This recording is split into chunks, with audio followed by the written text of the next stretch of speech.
Hello everyone, আসসালামু আলাইকুম। আজকে আমি একটা সিম্পলের মধ্যে baby shower cake decoration share করব। আর এটা ছিল ভ্যানিলা ফ্লেভারের একটি কেক। 1.5 পাউন্ডের কেকের মধ্যে এই ডিজাইনটা আমি করেছি।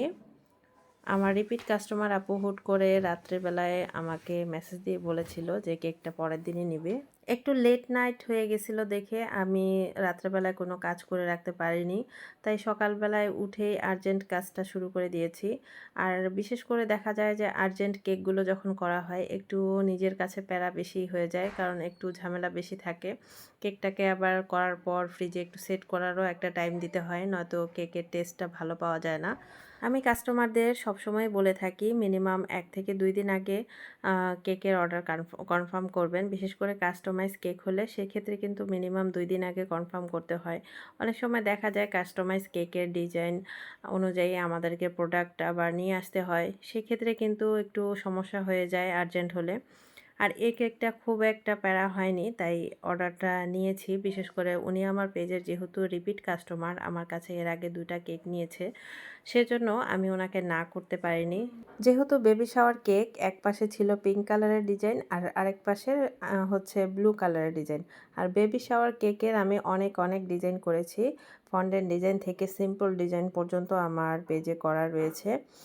যারা যারা সুন্দর বেবি শাওয়ার কেক নিতে চান কাইন্ডলি আমার পেজে ইনবক্স করবেন। আশা করি আপনাদের কাছে আমার ডিজাইনগুলো ভালো লাগবে। আর এই কেকটা যেহেতু পিঙ্ক কালারের মধ্যে এক সাইডে ছিল, আর এই এক সাইডের ডেকোরেশনটা করার জন্য কিন্তু দুই পাশে দুইটা ভাগ করে কালার আমি আলাদা আলাদা করে তারপরে প্যালেট নাইফ দিয়ে সেট করে নিয়েছি। আর এটা কিন্তু একটু ভেজাল হয়, তারপরও একটু মনোযোগ দিয়ে করলে কিন্তু হয়ে যায়।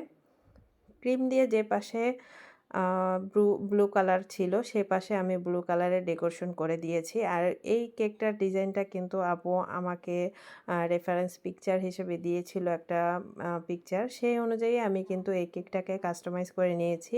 আর এই কেকটার মধ্যে কিছু কেক টপার রয়েছে, আর এই কেক টপারগুলো আমি করে তারপরে আমি সেট করে নিয়েছিলাম যেন কেকের ওপরে সেট করতে পারি। আমি একদম ছোট সাইজের স্টার নজেল দিয়ে এই সাইডের যে বর্ডারগুলো রয়েছে সেগুলো তৈরি করে দিয়েছি। জাস্ট সামনের সাইডের বর্ডারটা একটু নিচের অংশে ফাঁকা রেখেছি। সামনের অংশে টপারটা সেট করার জন্য জাস্ট জায়গাটা ফাঁকা রেখেছিলাম।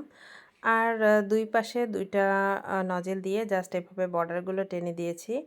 আর যে ব্রেড নাইফ রয়েছে সেটা দিয়ে কিন্তু আমি আগেই দেখেছেন যে আমি আগেই কেকের উপরে ক্রিমের সাথে ব্রেড নাইফ দিয়ে একটা স্পাইরাল ডিজাইন দিয়ে দিয়েছি যেন দেখতে বেশি ভালো লাগে।